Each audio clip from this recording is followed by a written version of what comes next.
जब हम भारत की तरक्की की बात करते हैं तो दिमाग में क्या आता है? खरबों डॉलर की इकोनॉमी, ऊंची जीडीपी ग्रोथ। लेकिन क्या ये बड़े बड़े नंबर देश के आम इंसान की जिंदगी की पूरी कहानी बताते हैं? तो आज हम इन्हीं नंबरों के पीछे छुपी असली कहानी को समझने वाले हैं, मानव विकास की कहानी। तो इस सफर में हम सबसे पहले जानेंगे कि ग्रोथ और असली डेवलपमेंट में फर्क क्या है। फिर देखेंगे कि लोग पहले के एक सिंपल से आइडिया ने सब कुछ कैसे बदल दिया। इसके बाद हम उन 4 मजबूत स्तंभों को समझेंगे जिन पर ये आइडिया टिका है।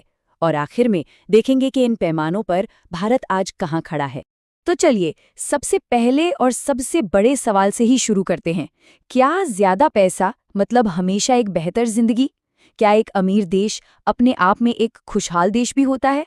यहीं से ग्रोथ यानी वृद्धि और डेवलपमेंट यानी विकास की कहानी शुरू होती है। देखिए, वृद्धि को आप पैसों की तरह समझ सकते हैं। ये बस एक नंबर है, जीडीपी बढ़ रही है या घट रही है। लेकिन विकास का मतलब है जिंदगी की क्वालिटी में सुधार। मतलब क्या स्कूल बेहतर हो रहे हैं, क्या अस्पताल अच्छे हैं। ये एक पॉजिटिव बदलाव है जो हमेशा अच्छा होता है। इसे एक उदाहरण से समझते हैं। मान लीजिए एक पेड़ पर बहुत सारे सेब लगते हैं, ये हुई वृद्धि। लेकिन अगर एक ही आदमी सारे सेब तोड़कर ले जाए और बाकी लोग भूखे रह जाएं तो इसे विकास नहीं कहेंगे। हाँ, ये बात सही है कि विकास के लिए पेड़ पर सेब लगने जरूरी हैं, मतलब पैसा तो चाहिए। लेकिन असली विकास तभी माना जाएगा जब वो सेब हर किसी तक पहुंचे। तो फिर इसका हल क्या है? 1990 के दशक में एक बिल्कुल नया आइडिया सामने आया जिसने सब कुछ बदल दिया। फोकस पैसों से हटाकर पहली बार इंसानों पर लाया गया और इसे कहा गया ह्यूमन डेवलपमेंट। ये कमाल का आइडिया दिया था पाकिस्तानी अर्थशास्त्री डॉक्टर महबूबुल हक ने।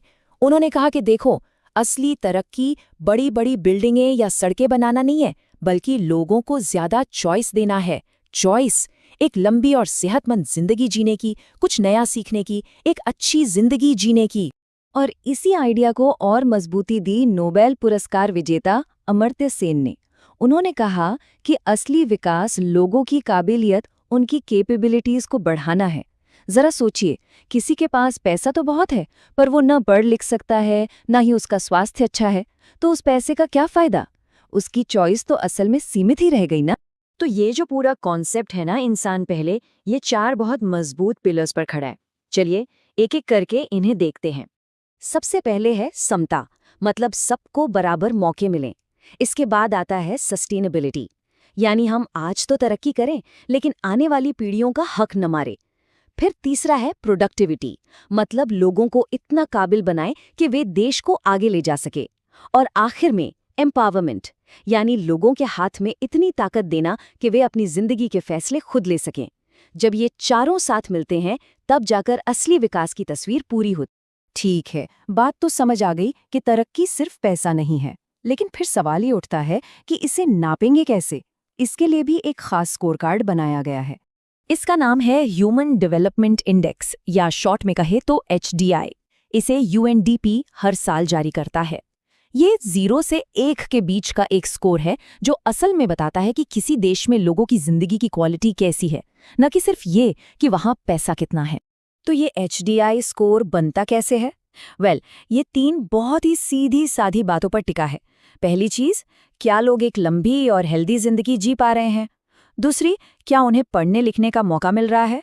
और तीसरी, क्या उनके पास अपनी जरूरतें पूरी करने के लिए ठीक ठाक पैसा है? बस इन्हीं तीनों को मिलाकर ये स्कोर तैयार होता है। तो अब जब हम ये सब समझ गए हैं तो चलिए अब देखते हैं कि इस HDI के आईने में हमारा अपना देश भारत कैसा दिखता है। क्या कहता है हमारे देश का रिपोर्ट कार्ड? तो भारत का जो लेटेस्ट HDI स्कोर है वो है 0.685। अब इसका मतलब क्या है? इसका मतलब है कि हमें मीडियम ह्यूमन डेवलपमेंट वाली कैटेगरी में रखा गया है। यानी हम रास्ते में तो हैं, पर मंजिल अभी दूर है। और अगर दुनिया भर में रैंकिंग की बात करें तो 193 देशों की लिस्ट में हम 130वें पायदान पर हैं। अगर अपने पड़ोसियों पर नजर डालें तो श्रीलंका 89वें नंबर पर हमसे काफी आगे है। वहीं दूसरी तरफ पाकिस्तान 168वें नंबर पर हमसे पीछे है। लेकिन ये तो सिर्फ आज की तस्वीर है। कहानी का असली हीरो है हमारा सफर। अगर हम 1990 से देखें तो भारत ने अपने HDI स्कोर में 53% से भी ज्यादा का जबरदस्त सुधार किया है। ये वाकई में एक लंबा और शानदार सफर रहा है। अब इस नंबर के पीछे की असली कहानी समझिए। आज एक औसत भारतीय 1990 के मुकाबले लगभग 14 साल ज्यादा जी रहा है। हमारी प्रति व्यक्ति आय 4 गुना से भी ज्यादा बढ़ चुकी है। और सोचिए, सिर्फ कुछ ही सालों में 13.5 करोड़ लोगों को गरीबी के दलदल से बाहर निकाला गया है। ये सब सुनने में बहुत अच्छा लगता है ना? लेकिन क्या ये तरक्की की पूरी कहानी है? क्या इसकी रोशनी देश के हर घर, हर कोने तक पहुंची है? और यही कहानी में एक बड़ा ट्विस्ट आता है। इन औसत नंबरों के पीछे एक कड़वा सच भी छिपा है, और वो सच है असमानता का। मतलब भारत के अंदर ही आपको 2 अलग-अलग भारत देखने को मिल जाएंगे। एक तरफ केरल है, जिसका HDI स्कोर कई अमीर देशों के बराबर है, तो वहीं दूसरी तरफ बिहार जैसे राज्य हैं जो इस दौड़ में काफी पीछे रह गए हैं। ये साफ दिखाता है कि तरक्की का फायदा सबको बराबर नहीं मिला है। और इसके अलावा भी कुछ बड़ी रुकावटें हैं जो आज भी हमारे सामने खड़ी हैं, जैसे महिलाओं और पुरुषों के बीच की गहरी खाई।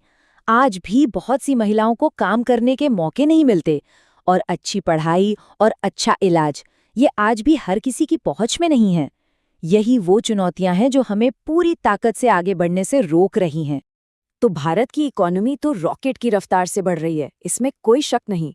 पर असली सवाल ये है, क्या हम एक ऐसा देश बना पाएंगे जहां ये तरक्की सिर्फ कुछ लोगों की न हो, बल्कि हर एक नागरिक की हो? एक ऐसी कहानी जिसमें कोई भी, बिल्कुल कोई भी पीछे न छूटे।